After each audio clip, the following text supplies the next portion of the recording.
Hi guys, welcome back to my YouTube channel Financial Step. हाँ जी, आपने thumbnail सही देखा है। आपको क्वांट के एमसी के फंड से आपको बाहर निकल जाना चाहिए। किस टाइप के इन्वेस्टर को बाहर निकल जाना चाहिए और किस टाइप के इन्वेस्टर को इसमें बना रहना चाहिए। और आप किसी और भी एमसी के फंड में इन्वेस्टमेंट करके रखे हैं तो आप कुछ कंडीशंस हैं जो वीडियो के आगे बताऊंगा। अगर इस कंडीशन फुलफिल नहीं होता तो आपको भी उस एमसी से बाहर निकल जाना चाहिए। ये काफ़ी अच्छा टाइम है। अच्छा टाइम इसलिए है क्योंकि मार्केट अपने पीक पे है और आज थोड़ा सा गिरावट हुआ है, लेकिन स्मॉल और मिड कैप में नहीं गिरावट हुआ है, तो कोई खास गिरावट नहीं है। लार्ज कैप पे थोड़ा सा गिरावट हुआ है। तो चलिए वीडियो को शुरू करते हैं। वीडियो को शुरू करने से पहले आपसे रिक्वेस्ट है, चैनल पे पहली बार आए हैं तो चैनल को सब्सक्राइब और वीडियो को लाइक शेयर जरूर कर दें। तो बात कर लेते हैं किस टाइप के इन्वेस्टर को इससे निकल जाना चाहिए। क्वांट एमसी में जो जब से सेबी का रेट पड़ा है, फ्रंट रनिंग का केस आया, तब से इसके रिटर्न में काफ़ी कमी देखने को आया है और काफ़ी स्लो रिटर्न निकाल के दे रहा है अपने इन्वेस्टर को। लेकिन पहले काफ़ी अच्छा रिटर्न निकाल के दे रहा था ये। जब से फ्रंट रनिंग का केस चल रहा है, इस पर अभी कोई खुलासा हुआ नहीं है, लेकिन आने वाले टाइम में तक ये अच्छा रिटर्न दे इसकी कोई गारंटी नहीं है। क्योंकि होता ऐसा है कि जब भी किसी एएमसी के ऊपर फ्रंट रनिंग का केस होता है और सेबी का जांच चलने लगता है, तो उसमें जो रिटेल इन्वेस्टर है या जो भी कोई सा भी इन्वेस्टर है जो अपने वहाँ से रिडीम्शन ज़्यादा डालने लगते हैं। कैश का इनफ्लो ज़्यादा होता नहीं है और आउटफ्लो ज़्यादा होता है। तो इससे होता क्या है कि जो फंड मैनेजर होता है, जो एमसी होती है, वो अपने पास कैश की होल्डिंग रखने लगती है। क्योंकि जब कैश की होल्डिंग अपने पास रखेंगे तो उससे रिटर्न, जब मार्केट में पैसा नहीं जाएगा तो रिटर्न बनेगा कहाँ से।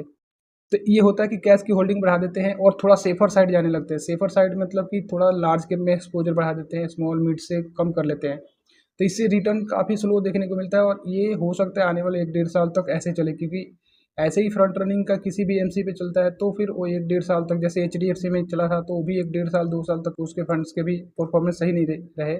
चाहे जितने भी फंड मैनेजर अपने पोर्टफोलियो में चेंजेस कर ले, लेकिन जब तक दोबारा से इन्वेस्टर का भरोसा नहीं होगा और इसमें कैश के इनफ्लो नहीं बढ़ते, तब तक इस फंड का ऐसे ही रिटर्न चलता रहेगा। तो अगर आपके पोर्टफोलियो में 3 से 4 फंड्स हैं क्वांट के, जैसे small cap, mid cap, large cap या कोई और फ्लेक्सी कैप या फिर कोई और भी फंड्स है क्वांट के, आपके एक पोर्टफोलियो में 4 5 और क्वांट के फंड ले रखे हैं, 3 4 ले रखे हैं, तो आपको इससे एग्जिट हो जाना चाहिए। क्योंकि अभी मार्केट अच्छा है और अच्छा रिटर्न आपको ठीक ठाक रिटर्न आपके पोर्टफोलियो में दिखता होगा।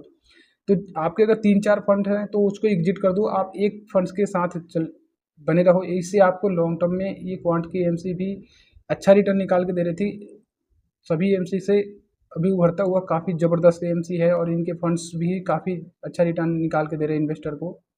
तो आप एक एक पोर्ट अपने पोर्टफोलियो में एक ही इनका फंड रखो। चाहे आपके पास पोर्टफोलियो में स्मॉल कैप है तो स्मॉल कैप रखना है, अगर आपके पोर्टफोलियो की जरूरत लार्ज कैप का है तो लार्ज कैप रखो, मिड कैप, फ्लेक्सी कैप, कोई सा भी अगर आपके पोर्टफोलियो के नीडेड में जो भी फंड्स हैं इनके वो रखो। बस आपके पोर्टफोलियो में मैक्सिमम 1 से 2 फंड्स होने चाहिए किसी भी एमसी के। अगर आपके पास किसी और भी एमसी के 3 4 फंड्स हैं तो उनसे भी एग्जिट कर जाओ। क्योंकि लॉन्ग टर्म में आपको जब ज़्यादा रिटर्न बनाना है तो कोई सा भी बुरा न्यूज़ आ सकता है। अगर कोई भी एक बुरा न्यूज़ आएगा तो आपके पोर्टफोलियो का पूरा रिटर्न को तहस नहस कर देगा। अगर 3 4 फंड्स ऐसे रहे तो जब गिरावट होगा किसी, तो सभी ये एमसी के सारे फंडों में गिरावट होएगा।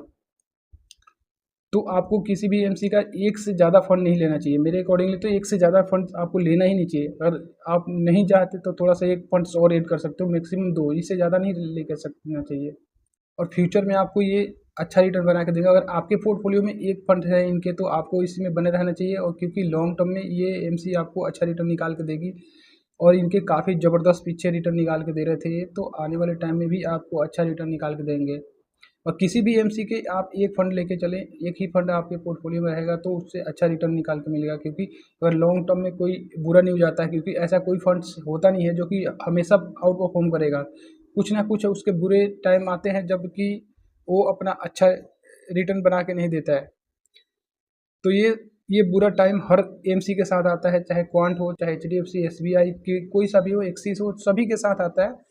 कोई अगर बुरा न्यूज़ आ गया तो उस एमसी के सारे फंड्स का परफॉर्मेंस डाउन हो जाता है। लेकिन फिर आने वाले कुछ टाइम पे धीरे धीरे लोगों का भरोसा बढ़ता है उस एमसी पे, फिर कैश का इनफ्लो बढ़ जाता है उस एमसी के पास। तो फिर से जो अपने उनके फंड मैनेजर है वो ज़्यादा रिस्क लेने लगते हैं, अलग अलग रिस्की स्टॉक में इन्वेस्ट करने लगते हैं, जिससे आपको रिटर्न अच्छा खासा देखने को मिल जाता है। इस वीडियो से रिलेटेड आपके माइंड में कोई भी क्वेरी हो, कमेंट बॉक्स में क्वेरी जरूर करा। आने वाले टाइम में बहुत सारा वीडियो लेकर आऊँगा। एक हम्बल रिक्वेस्ट है, अभी तक चैनल को सब्सक्राइब नहीं किया, चैनल को सब्सक्राइब कर ले। Thank you so much watching this video.